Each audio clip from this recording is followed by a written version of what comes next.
Esse golpe que nós vamos tratar agora, chamado de golpe do Open Finance. Na verdade, vocês vão perceber, vocês já devem estar percebendo, que vários golpes vão ter basicamente a mesma engenharia, que é usar gatilhos de convencimento, de confiança, de urgência, de necessidade, para que a vítima ou realize a transferência, ou realize, ou forneça dados, ou clique em algo que vá permitir que o fraudador tenha acesso à conta do consumidor, ou tenha acesso ao cartão do consumidor com a senha.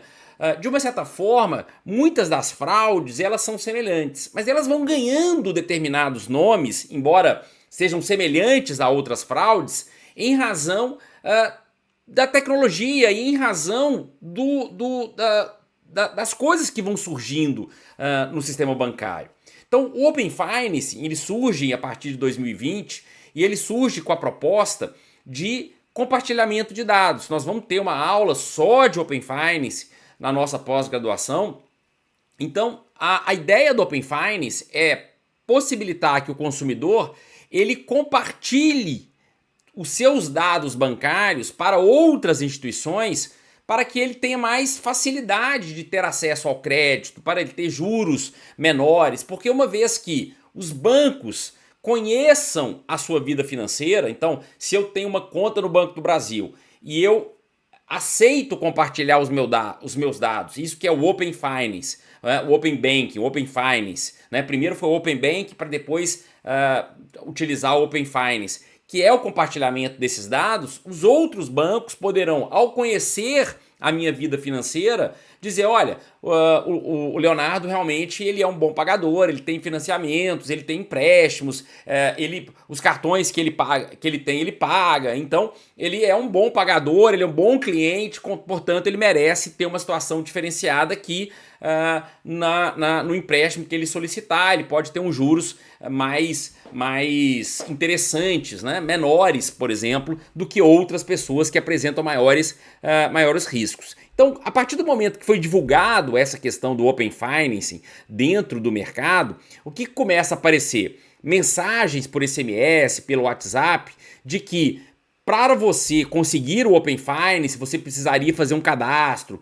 Você tinha que clicar em determinados links para poder preencher os determinados dados. E às vezes era enviado, por exemplo, um link onde era direcionado para um site falso, um site mimetizado. Veja aqui o golpe do site mimetizado também se aplicaria aqui. Por quê? Porque criaria um site falso com uma aparência, por exemplo, do banco que o consumidor tenha, e aí ali ele digita os dados do banco, a senha dele, e então a vítima está confiante de que ele está dentro do ambiente bancário dele, porque ele clicou no link, entrou, por exemplo, num site do Banco do Brasil, onde é a conta dele, é o banco dele, ele clica ali os dados da conta, clica os dados com a senha, e aí a partir disso, aquele site falso captura aquelas informações e aí o fraudador, tendo acesso à conta bancária, ele vai realizar transferências, realizar PIX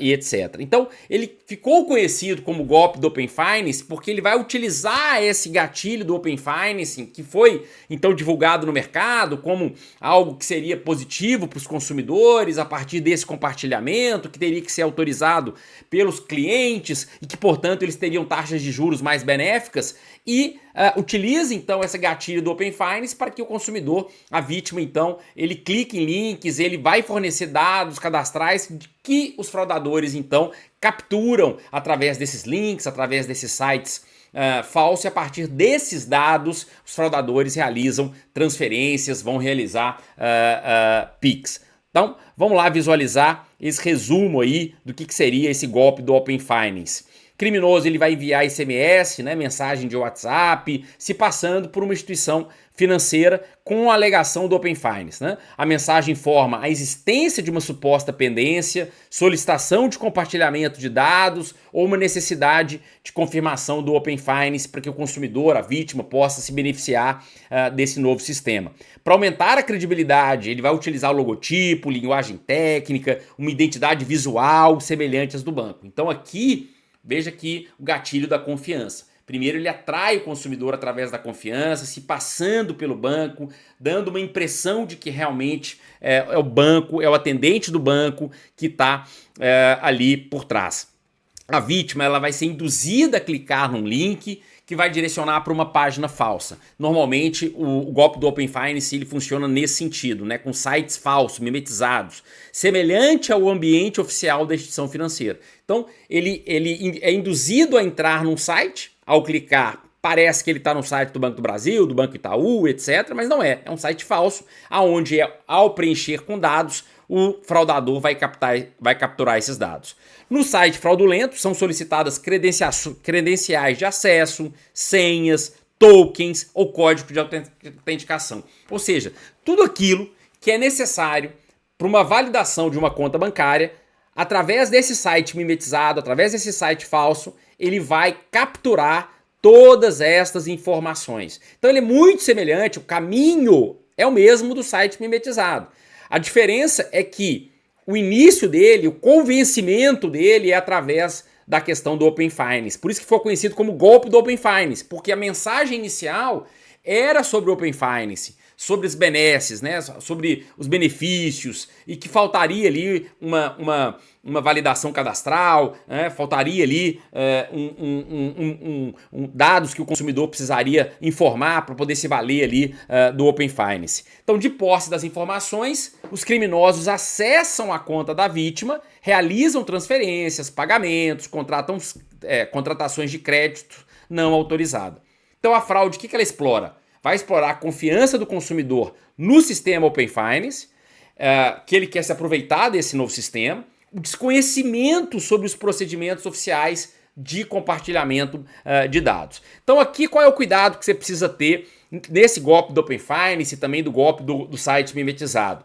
É que se esses dados forem que criam essa confiança no cliente, forem de dados privados do banco, pode ter tido vazamento de dados, e aí há uma falha do banco, vazamento de dados, há uma resolução sobre vazamento e, portanto, você caracteriza ali ou indica a falha do banco e tirando isso você tem a responsabilidade tanto do banco do cliente quanto do banco destinatário, porque afinal de contas, houve uma conta que está sendo utilizada para fraudes e é importante que o sistema financeiro consiga detectar, até por prevenção, até por risco operacional, que essa conta tinha a fraude. Então o centro, mais uma vez, vai ser a resolução 142 ali do Banco Central. Tá bom? Vamos em frente, meus amigos.